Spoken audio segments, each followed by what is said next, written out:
Preview. आप सभी का स्वागत है महाराष्ट्र न्यूज टुडे। फिर से हमारे शहर में क्राइम ने दस्तक दी है। इस बार मामला रहा पुलिक नगर पुलिस स्टेशन की हद्दी का।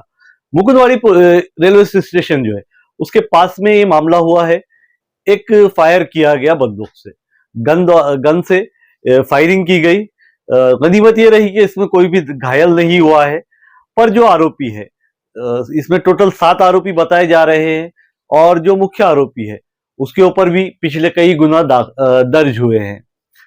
ये पुराना विवाद बताया जा रहा है जो सूत्रों से जानकारी मिली है। अभी इस मामले में टोटल 7 आरोपियों को अरेस्ट कर लिया है पुलिस ने और पुलिस की जांच इसमें जारी है। जो पुलिक नगर के पीआई है अशोक भंडारे सर, उनसे हमने जानने की कोशिश की कि ये पूरी क्या घटना थी और इसमें भी इस केस की पूरी क्या डिटेल है।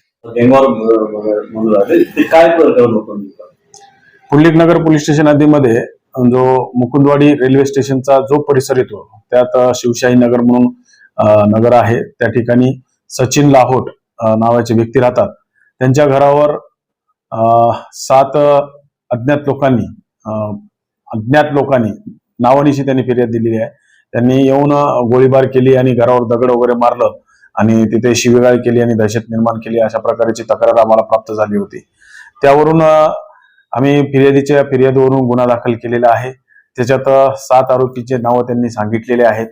त्यातले जो एक मुख्य आरोपी आहे शुभम जाट, हा रेकॉर्डवरचा गुन्हेगार आहे। त्याच्यावर पुंडलिक नगर तसेच मुकुंदवाडी जवाहरनगर पोलीस स्टेशन मध्ये असे 20 गुन्हे दाखल आहेत। तो यापूर्वी त्याला स्थानबद्ध देखील करण्यात आलं होतं। यावेळेस त्याला तडीपार देखील मुकुंदवाडी पोलीस स्टेशनने केलेला आहे। तर यांचा जो फिर्यादी आहे सचिन लाहोट आणि आरोपी शुभम जाट यांच्या सचिन लाहोटच्या नातेवाईकांसोबत जे शोभा लाहोट म्हणून आहेत, जे मुकुंदवाडीच्या हद्दीत राहतात, शोभा लाहोट आणि यांच्यासोबत काही जुने वैमनस्य होतं, पूर्वीचं भांडण होतं। त्याच्यात सचिन लाहोट काही मध्ये पडला होता। त्यामुळे याच्या घरावर त्यांनी जाऊन शोध घेऊन त्याच्या घराच्या समोर जाऊन दहशत निर्माण करून शिवीगाळ करून त्यांनी फायरिंग केलेली आहे। त्याच्यावरून आम्ही स्विफ्ट ऍक्शन घेऊन आरोपी ना ताब्यात घेतलेले आहेत। ताब्यात घेताना देखील आरोपी त्यांनी पोलिसांवर हमला केला होता। त्या अनुषंगाने सातारा पोलीस स्टेशनला गुन्हा दाखल आहे आणि याच्यातील 7ही आरोपी आम्ही अटक केलेले आहेत। सर, जे हल्ला केला होता पोलिसवर ते कसं होतं? तुम्ही घायल झाला त्याच्यामध्ये? किरकोळ जखमा झालेल्या आहेत। घायल लोक एवढं गंभीर काही नाही आहे, पण आरोपीला अटक करण्यासाठी आमची जी पार्टी गेली होती त्याला अटकाव करत होते आणि आरोपी देखील असाल्ट करण्याचा प्रयत्न करत होता। आम्ही ह्या सगळ्या परिस्थितीतून आमची डीबी टीम, आम्ही स्वतः तसेच मुकुंदवाडी पोलीस स्टेशनचे आणि क्राईम ब्रँचचे अधिकारी अंमलदार देखील त्या ठिकाणी आले होते। असं एकत्रित संयुक्तपणे आम्ही ही कारवाई केलेली आहे। साहेब, जे आरोपी आहे त्याच्यावर काय गुन्हा तुम्ही सांगितले असते, तर आता त्याच्यामध्ये काय कलम लावले तुम्ही?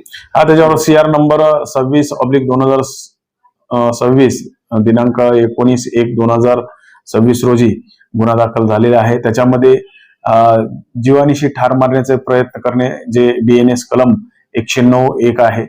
तसेच गैरकायद्याची मंडळी जमवणे त्याच्यात 189, 191 आणि शिवीगाळ करणे, दमदाटी करणे, अशा प्रकारचे BNS भारतीय न्याय संहिता प्रमाणे आम्ही कलम अन्वये गुन्हा दाखल केलेला आहे। आणि जे गोळीबारी झाली म्हणून ते वेपन तसेच याची त्याच्यात त्या गोळीबारी जे केली त्या गोळीबारीच्या अनुषंगाने याच्यात त्याच्यात एक खुली जो कारतूस फायर केल्यानंतर जे एक कारतूस जप्त केलेला आहे, ते कन्फर्म झालेलं आहे की 100% त्या ठिकाणी फायरिंग झालेली आहे। तिथे त्या फिर्यादीच्या स्टेटमेंट प्रमाणे त्या 325 आर्मॅक्स देखील हा कलम लावलेला आहे।